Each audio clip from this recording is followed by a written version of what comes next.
Homage to the fundamental teacher Buddha Shakyamuni, homage to the wisdom warrior Manjushri, homage to all the lineage masters. The supreme and subtle Dharma is rarely encountered in eons. Now we hear and follow it. May we realize the Tathagata's meaning. To liberate beings, please generate bodhicitta. Next, we will discuss Chapter 3 of the Platform Sutra of the Sixth Patriarch, the chapter on questions and doubts. This chapter mainly discusses questions raised by disciples below, which the Sixth Patriarch answers. This method is very necessary. For example, when I go to schools nowadays, I first give a talk, and after the talk, in recent years, I also leave them half the time for question and answer sessions, since it normally takes 2 hours to give them a lecture. 1 hour for the talk, 1 hour for questions and answers. In the Buddha's time, there were also many such Q&A sessions.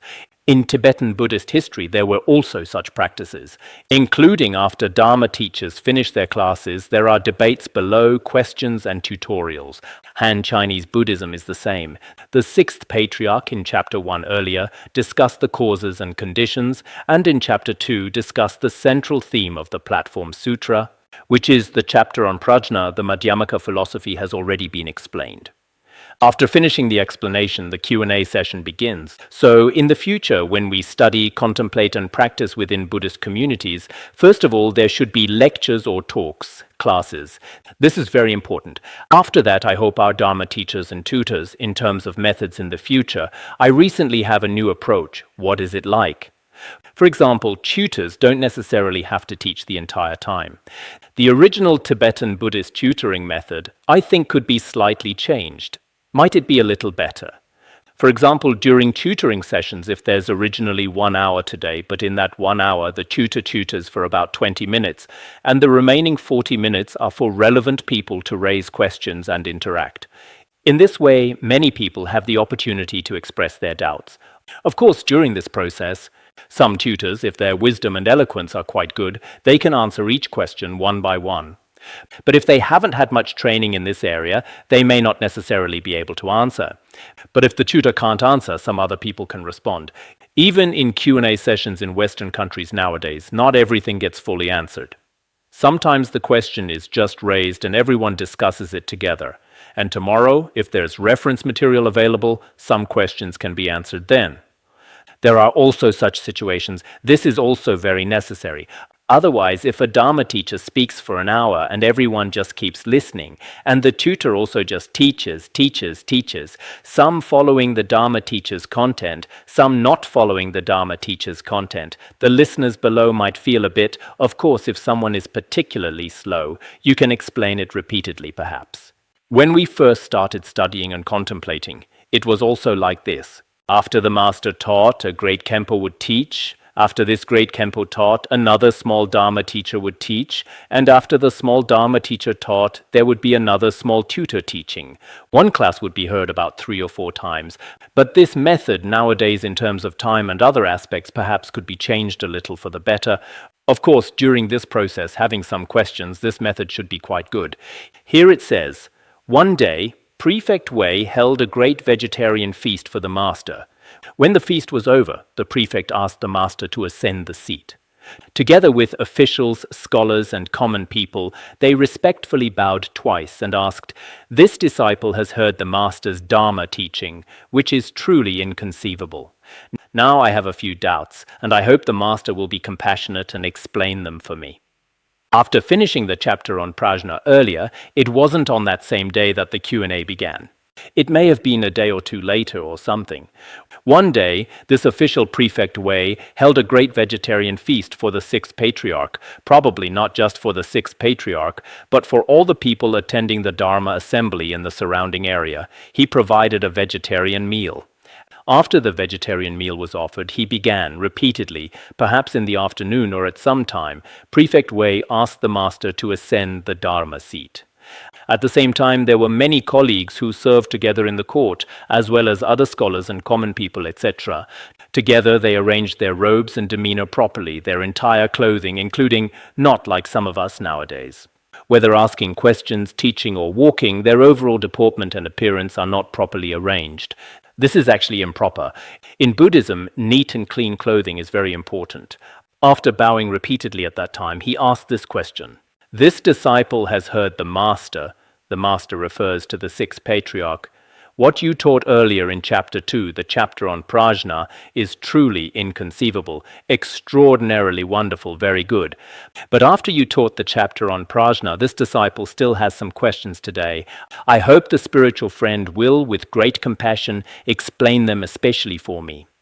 Of course, on the surface, these are his own questions, but actually some questions were the questions of many people at that time. Some, perhaps people at that time didn't necessarily discover them, but they were questions of many people in the future. For example, some of the Buddhas, Subhuti and Ananda, raised questions to the Buddha. At that time, some people may not have understood very clearly, and some at that time thought they might not be very important. But later, after the Buddha's parinirvana, these questions became very important. So for us now as well, including when teaching, there are some Dharma teachers, people with real wisdom, and we should take their answers, their explanations very seriously and importantly. Recently, I've seen His Holiness, whether abroad or domestically, his brief words at that time or brief sentences in response to questions others raised. Now, when reflecting deeply, when I was by his side at that time, I didn't feel it. Such Q&A seemed ordinary and I didn't recognize its importance. But looking at it now, it truly has inconceivable value. So now here we also understand that when he raised these questions at that time, first of all, we should know that Prefect Wei, who was present at that time, was the one who invited the Sixth Patriarch. This is one reason. And also during his questioning, his entire attire was very solemn and neat. This point is also very important. Including in the future, whether we're teaching or tutoring or participating in any Buddhist ceremony, I see many Buddhists whose clothing is not neat, especially those who study Tibetan Buddhism. Some individuals have messy hair, don't wash their faces, and go to the Tibetan areas. Actually, the water in Tibetan areas should be very clear. It's impossible that there's no water. If you truly have other difficulties, we won't say anything. But the water in Tibetan areas in today's world, in all of Asia, is the most abundant water source. But some people who study Tibetan Buddhism, including their speech, teaching, and clothing, in many aspects their deportment is not dignified. Deportment is very important. In many universities abroad, including Hong Kong and America, any professor at different lectures and different occasions first of all pays considerable attention to their own appearance. But nowadays, many university professors in our country, some presidents, some professors, when they come out, they're truly like the younger brother of the so-called Jigong monk, or basically like yogis. The so-called wearing tattered clothes is often called a yogi. Is this an accomplished master? An accomplished master is not attached to anything, so their hat is broken, shoes are broken. If everything is broken, it doesn't matter. But this kind of behavior, I think indeed, if you've truly broken through everything, it doesn't matter. But in any other situation, one should still be like a Buddhist. This is very important. I hope that whether we're monastics or lay people, in any situation, we should observe our body and mind. How our mind is cannot be seen from the outside, but if their external clothing and attire are very dignified, naturally faith arises in them. I may be an ordinary person, my mind may not be pure, but every time I see a monastic whose external appearance is very dignified, regardless of whether they have inner qualities, faith naturally arises in them. If a monastic's external appearance is particularly terrible, it also produces wrong views toward them. Lay people are the same. In the future, it's important for Buddhists to value their deportment in any situation. Here at that time, the Master said, "If you have doubts, ask. I will explain them for you." The Sixth Patriarch said, "Whatever doubts you have, you can ask. I can tell you, I can explain." Prefect Wei said, "What the Heishang teaches, is it not the teaching of the great Master Bodhidharma?" He said, "Great spiritual friend. Nowadays, the so-called Heishang, it seems when you hear it, this Heishang, that Heishang, it doesn't necessarily sound like a particularly respectful tone. Especially since the Qing dynasty, it seems when people say Heishang, it's like this. Actually, Heishang is like our guru, the meaning of Lama. Guru, the chapter on prajna you taught earlier, is it completely consistent with what the first patriarch of the Chan school, the great master Bodhidharma, said? Is this chapter on prajna you taught the same as what Patriarch Bodhidharma said? This is like in logic, the most fundamental. He first establishes the thesis, and in a moment, he won't be able to change it back. Actually, Prefect Wei is quite formidable at asking questions. First, he said to him, "What you taught today, is it the ultimate meaning of Patriarch Bodhidharma, without error, right?" At that time, the Sixth Patriarch also said this. He didn't think about anything. He probably hadn't studied logic, right? Just joking. Great accomplished masters don't need to study logic. He said, "Yes, my view of course was directly transmitted from Patriarch Bodhidharma." Patriarch Bodhidharma in the Chan school, counting from the Buddha, is the 28th patriarch. In Han Chinese Chan Buddhism, Patriarch Bodhidharma is the first patriarch. In the relevant history, when the Buddha was at Vulture Peak Assembly, after the Buddha's smile and the great venerable Mahakashyapa's receiving wisdom corresponded, the realm of Chan was directly, just like in our tantric tradition, the mind-to-mind transmission of the Tathagatas, as told in the story of holding up a flower and subtle smile, we've also taught this before. Later, Venerable Mahakashyapa transmitted this Dharma to Venerable Ananda, and it was transmitted all the way to Patriarch Bodhidharma. Patriarch Bodhidharma, through the transmission of the robe and bowl, transmitted it to the Sixth Patriarch here, so he had to acknowledge this. He said that, yes, my lineage is completely one with Patriarch Bodhidharma. At this time, he truly began to raise questions. Since this is the case, Prefect Wei directly said, "This disciple has heard that when Bodhidharma first came to convert Emperor Wu of Liang, the emperor asked, 'I have built temples, ordained monks, made offerings, and held vegetarian feasts all my life. What merit is there?' He said this." Prefect Wei said, "Disciple." He was still very respectful before the Sixth Patriarch, always saying, "Disciple."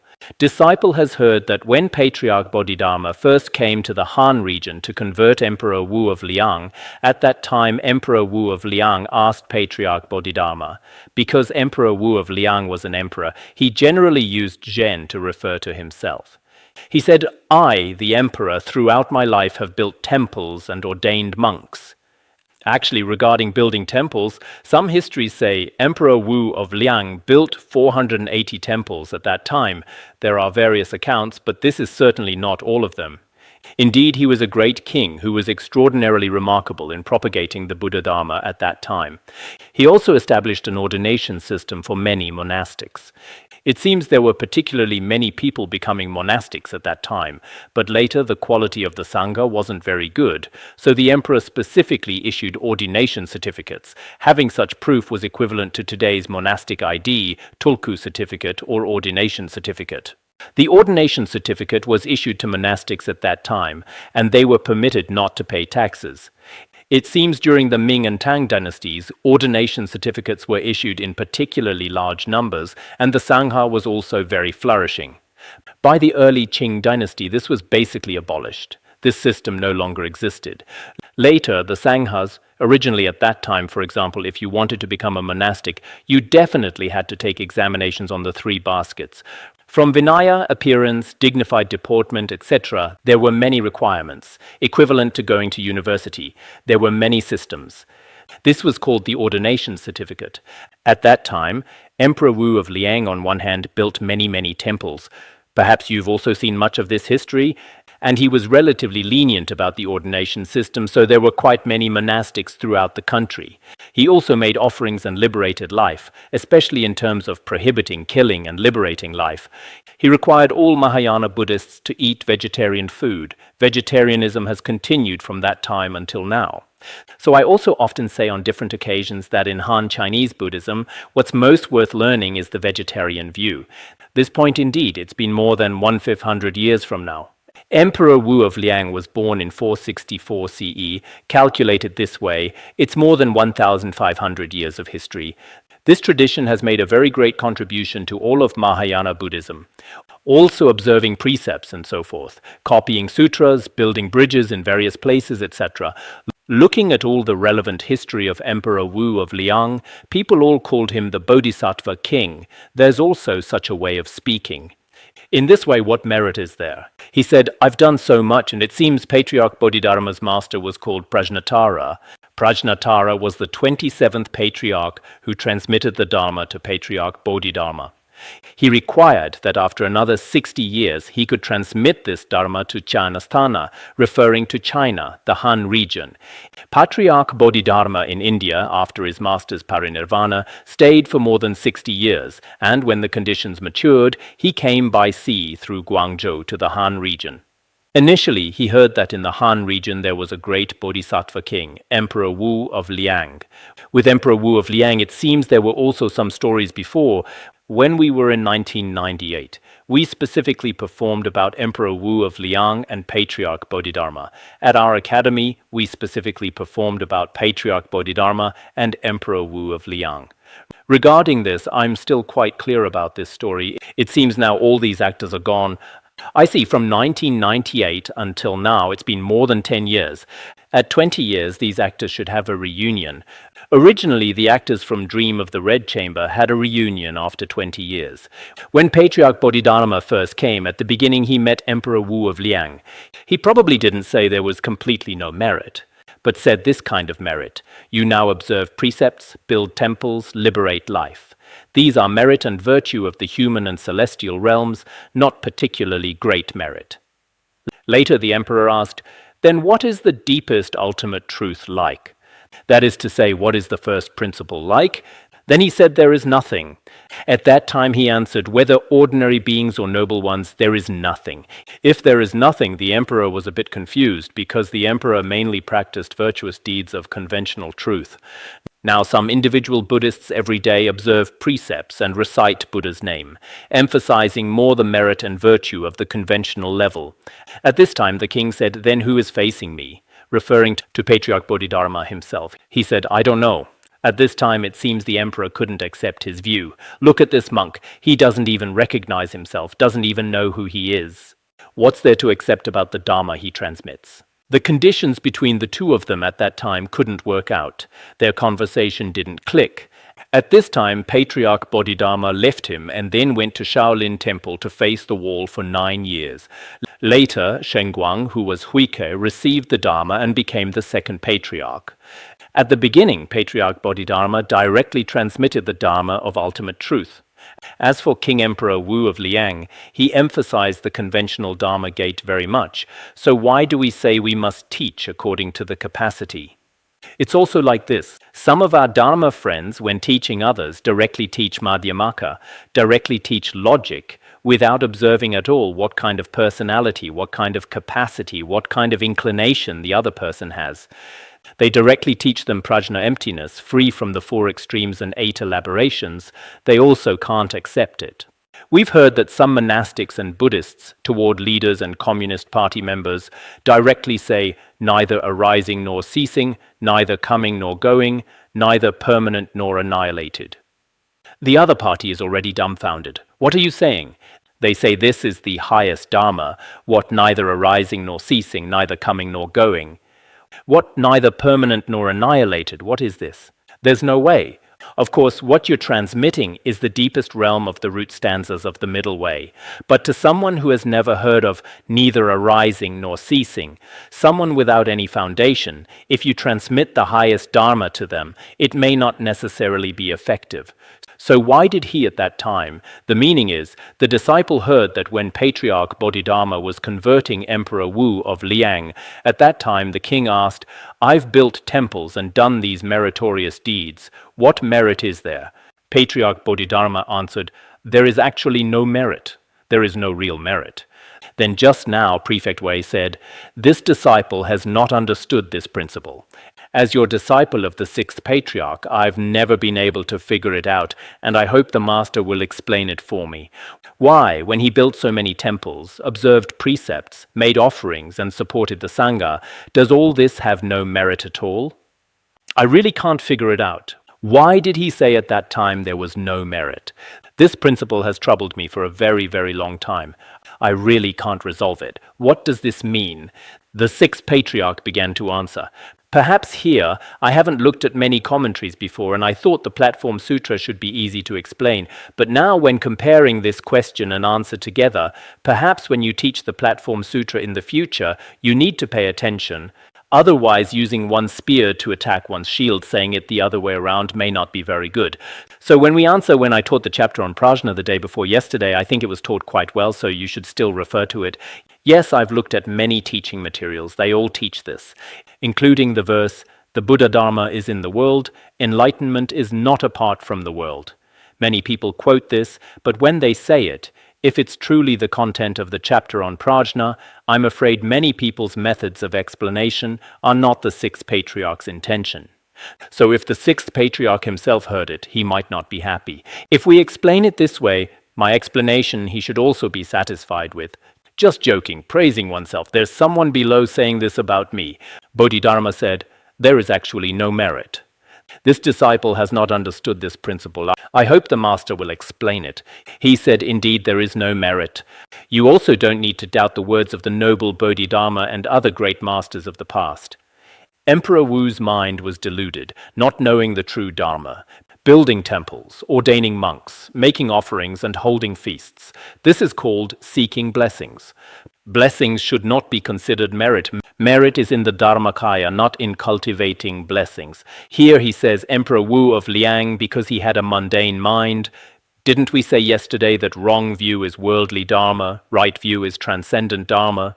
Emperor Wu of Liang didn't realize the most supreme wisdom of ultimate emptiness. So from this level, all the myriad things in our mundane world, clinging, grasping at subject and object, are all deluded, all false, all mundane.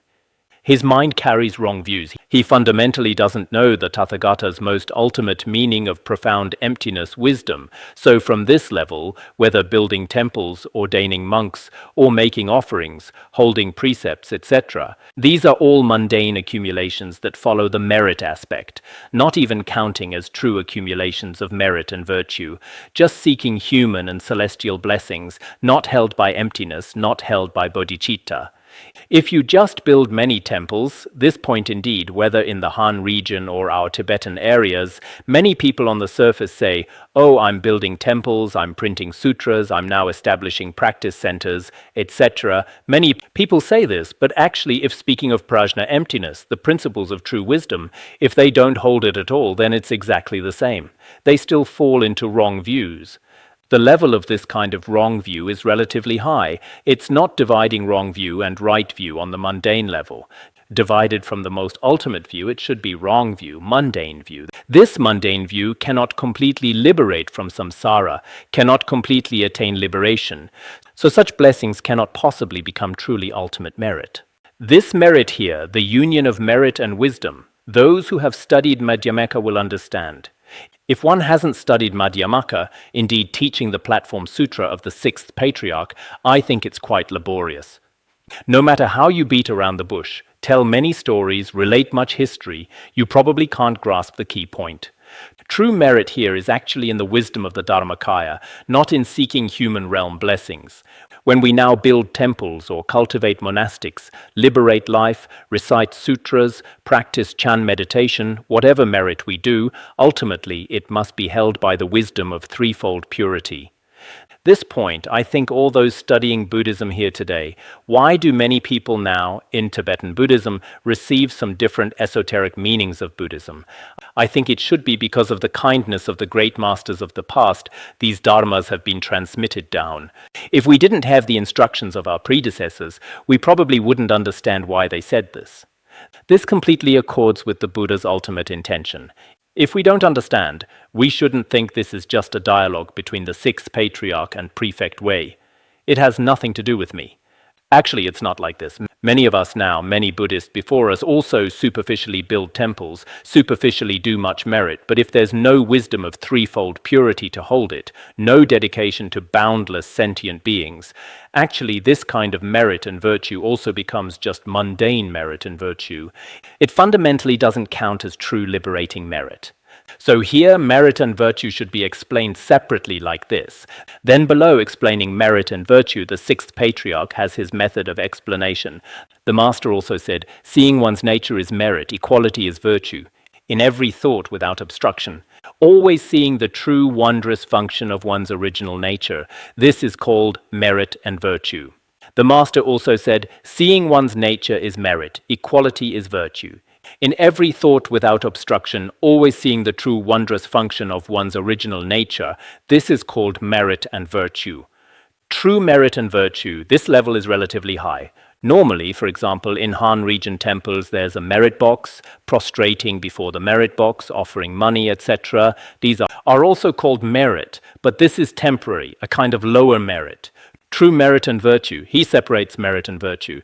Actually, not separating is also the same. Seeing the nature of all phenomena or the nature of mind can be called merit. As for equality, we taught in the great net of illusion about equality and purity. Equality represents all phenomena in ultimate reality being inseparable from emptiness, equal and unconditioned. This is called equality, which is also emptiness. From the aspect of seeing nature, we speak of merit. From the aspect of equality and emptiness, it's called virtue. In every thought without obstruction, always seeing one's original nature. In our consciousness, there is no obstruction, no clinging, always seeing the wondrous function of the original nature. In the ultimate sense, nothing can be obtained. All is emptiness, essence without characteristics. In the conventional sense, the wondrous function is unceasing. Appearances are unceasing, like dreams and illusions. This can be called merit and virtue. Inner humility of mind is merit. Outward practice of propriety is virtue. Corresponding with the text below, here, inner humility of mind is not what we call nowadays, I'm very modest, very humble, without arrogance. It may not mean this. Here, inner humility of mind. If our inner mind has no ego grasping and has realized selflessness, when realizing selflessness, the self-satisfied, self-exalting ego clinging is gone. If our inner ego clinging is gone, this is called the so-called merit. If ego clinging is gone, then the external appearances caused by ego clinging, the external objects of self, are also gone. I think this way. On the surface, it seems like there's no pride in the heart, and externally in behavior, one is very polite and respectful to others. If this is the case, calling these two merit and virtue probably won't work.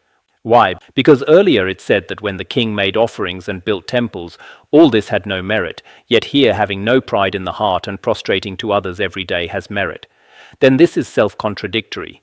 Saying building temples has no merit, yet saying having no pride in the heart and always showing respect and prostrating to others has merit. If these two are merit and virtue, why does my building temples have no merit while your prostrating has merit? This way of speaking is probably incorrect. But my understanding is that the heart, because of the so-called ego grasping, if ego grasping is gone, grasping at objects of ego is also impossible. If our inner mind has no ego grasping, the external appearances of objects of self, equivalent to showing respect and prostration, there's no grasping at objects of self. This should be called virtue. Self-nature establishing all phenomena is merit. Mind's essence being free is virtue. Self-nature establishing means how wonderful. The self-nature can produce all phenomena. We also taught earlier, abiding in nothing yet generating the mind, etc. All phenomena can be established in emptiness. This is called merit. Mind's essence being free from all conceptual thoughts, though there is the aspect of luminous clarity, the conceptual delusions, clinging and grasping at subject and object, have all been left behind. This is called virtue. That is to say, appearances can manifest in emptiness, but there's no clinging to appearances.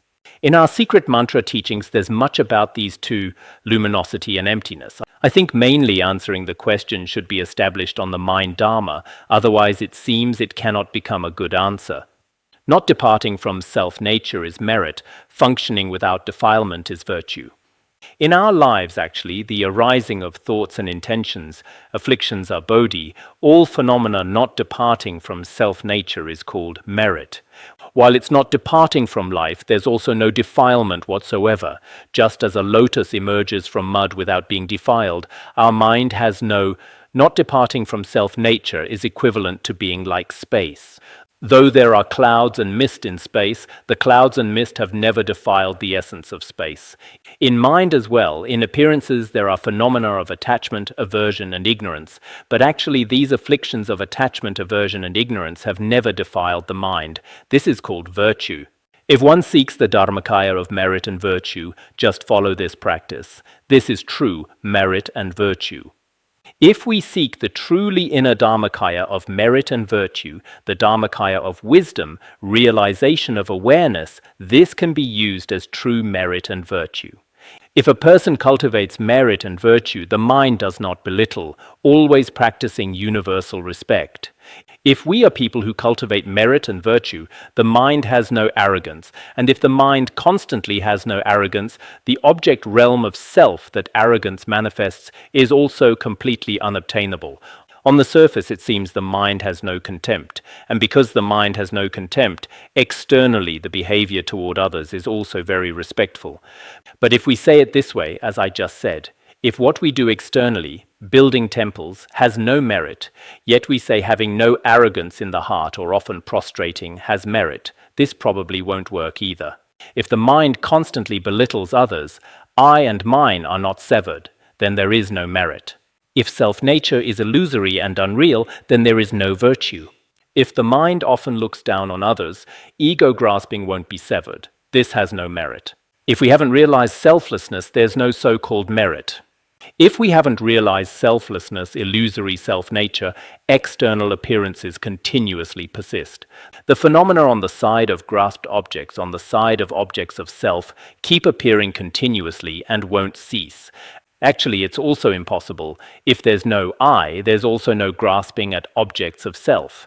So this belittling of others, just as in the mundane world, if the mentality of belittling others is absent, the various illusory consequences brought about by belittling others are also impossible.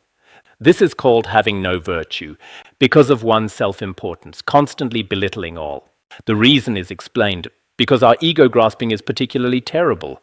If there is ego-grasping, constantly belittling all, so all merit and virtue will be destroyed. Therefore, what we're discussing here, the so-called ego-grasping and grasping at phenomena, all these characteristics of phenomena are absent. If all is absent, this is called objectless wisdom. Objectless wisdom has objectless merit. Good friends, unceasing thought after thought is merit, upright mind and conduct is virtue. The Sixth Patriarch finally summarizes by saying, in summary, good friends, you should remember the so-called unceasing thought after thought is called merit, upright mind and conduct is virtue. Merit and virtue are like this. I think unceasing thought after thought.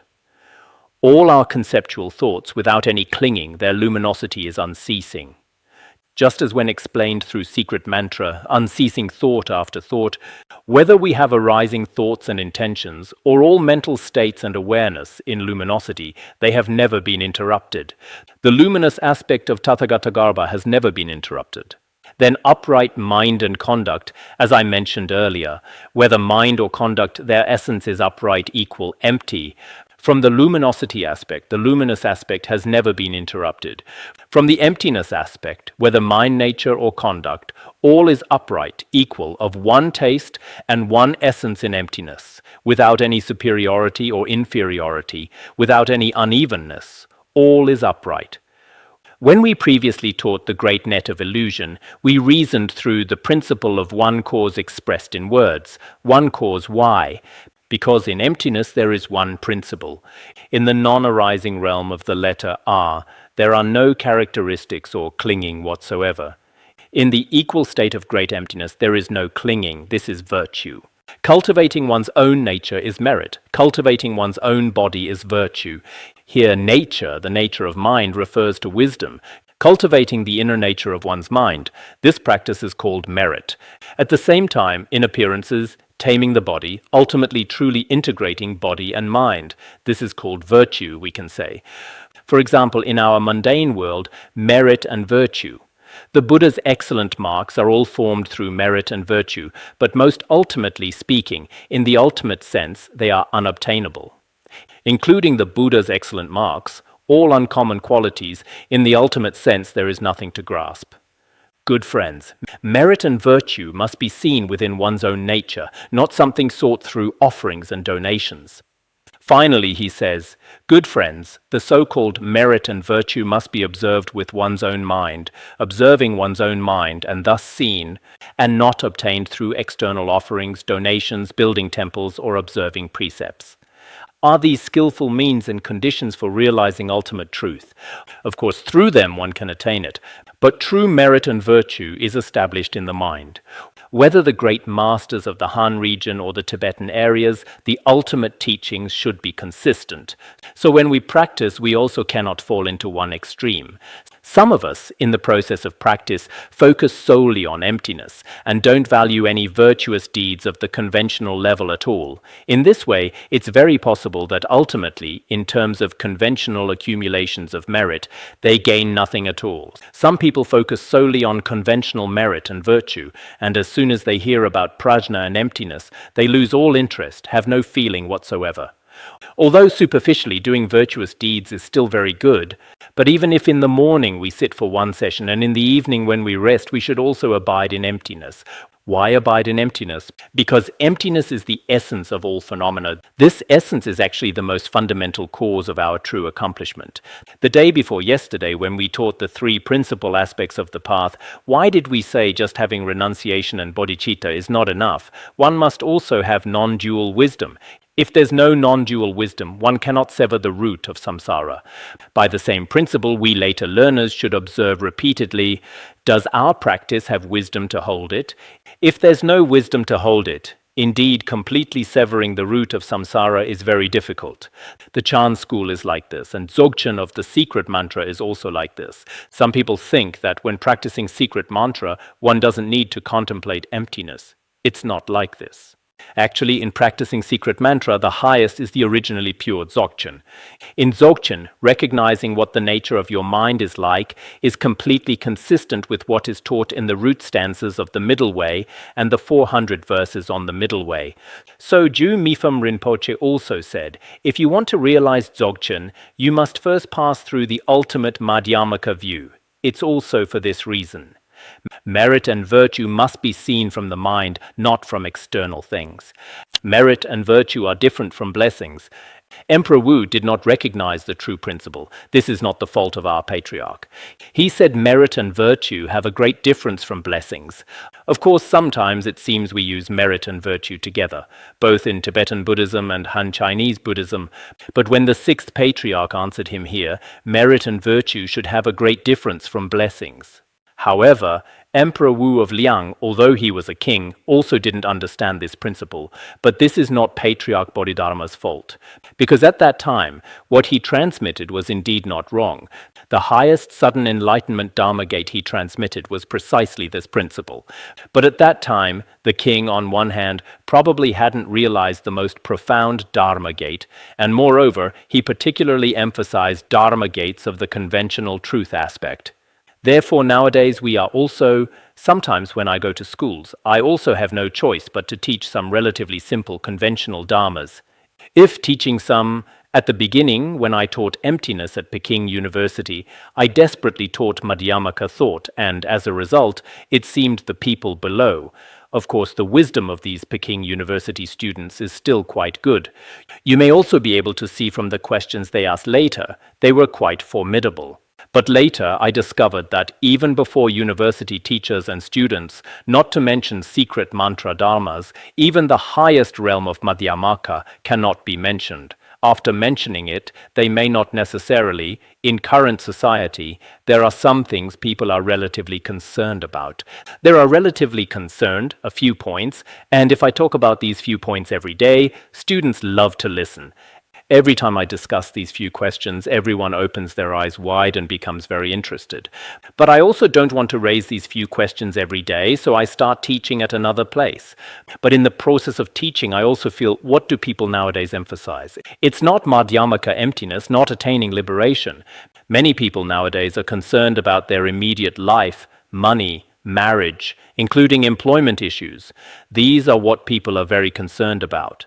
But can we teach these? We can teach them, but after teaching these, can their fundamental problems be solved? Actually, they also cannot be solved. So when we exchange with everyone, it's just making a stairway. We also cannot go very deep. Just like what we teach among Buddhists, among us Buddhists, I certainly want to teach a bit deeper. Especially nowadays, many Buddhists shouldn't think that all day long just reciting the Tibetan Buddhist Om Mani Padme Hum, or the Han Chinese Buddhist Namo Amitabha, and Buddhists just reciting a few Buddha names and mantras is already enough. Actually, it's not. The Buddha's Dharma gates should be said to be extremely abundant. Why does the Academy offer so many courses? Madhyamaka, Logic, Abhisamaya, Lamkara. Some people have very strong connections from past lives with the ornament of clear realization. As they teach it, it particularly suits their mentality. Some find the Logic Dharma gate particularly suitable for them. So I think as Buddhist groups, monasteries, and Buddhist academies, providing them with various types of Dharma gates is very necessary. If we only propagate one Dharma gate, for example, the secret mantra Dharma gate, or only the chant school Dharma gate, some people are interested in the chant school, but not necessarily everyone is interested, and not necessarily everyone receives benefits. So for different people, different courses should be offered. In study attitude and study methods, everyone should have a unified approach, requiring diligence, requiring personal effort, and also mutual encouragement and cooperation. Otherwise, many individuals' study won't be successful. Except for extremely rare geniuses, generally individual self-study has great difficulty developing wisdom. Many great masters of the past, including in our Tibetan Buddhism, many great masters within groups among many people, continuously developed their wisdom, and ultimately among all their Dharma friends, their outstanding true wisdom also manifested before others. So among the great masters of the past as well, inherently, mutually competing and comparing in meaningless matters is not very good. But in study, in truly seeking knowledge, everyone must have a kind of competitive spirit and comparison. This is also very necessary. For example, if this person has already memorized 1,000 verses, why can't I memorize them? They're the same, I'm the same. Their age is also about the same as mine. Then why can't I memorize? They can listen to many classes. Why can't I? So I think many of us Buddhists sometimes, in places where patience doesn't need to be practiced, practice patience exceptionally well. In times when renunciation and letting go don't need to be practiced, it's like whatever. Study and contemplation are fine. Grades don't matter. These are all let go. What should be let go isn't broken through. What shouldn't be broken through is already broken. It's completely upside down. Many of us from childhood have had no Buddhist education, have not normally studied and contemplated, and as a result, in many current behaviors that don't quite suit or correspond with Buddhist principles, often appear. Therefore, in each class, everyone should also have different reflections. What kind of inspiration does this class give you? For example, today's question, actually this official raised a question to the Sixth Patriarch. The Sixth Patriarch answered him, and his manner of answering. First, he discussed the situation of Emperor Wu of Liang's question, then explained the so-called merit and virtue. At this time, if we were the questioner, what would be our attitude? Actually, many people ask questions before me, but I've discovered some people, for example, sometimes I indeed answer poorly, and sometimes my answers should be quite good. But after this person asks the question, their mind begins to scatter. While I'm answering while watching them, but their mind continuously scatters. They're fundamentally looking east, looking west. Their questioning is completely formalistic. Many people nowadays, not to mention writing down my answers one by one, in the past, these people, even with just one question, look, from the Sixth Patriarch until now, this question has been organized into writing. How many people have truly received the teaching from it? His answer here should be very good. Why did he say there is no merit? From the perspective of true ultimate characteristics, all these don't count for much. Whether building temples or cultivating monastics, these all don't count. From the Dharma of mind, true merit and virtue is not like this. We can also answer like this, but how many people nowadays can understand? So when we study, we don't feel the opportunity at that time is very precious. And also whether raising questions or some important questions, for example, great masters, some true spiritual friends who spoke. In the past it was like this, the Vajra words of true great masters. Everyone would record without missing a single word. Every sentence benefits sentient beings. Perhaps I have many questions, and after a spiritual friend answers them for me, I've already resolved this doubt, then I've already become a person with true wisdoms. So having questions is very important, but some of us don't ask. They keep it in their hearts all along, and slowly it becomes a tumor, cancer, and finally becomes wrong view. Some people fundamentally have no questions. Whatever, as long as I can eat my fill, it's fine. How much is a gin of cabbage? How much is a gin of apples? They often ask about these things. On the road, I also often hear, Northeast rice is delicious. Right. Sichuan rice is not delicious. Right. You also don't want to eat Sichuan rice, and I also don't want to eat it. Northeast rice, Sichuan rice, southern rice, all doesn't matter. I hear some Dharma friends often asking questions like, how much is a gin of tomatoes? Chicken eggs, duck eggs, or whatever. Okay, that's all for today's teaching.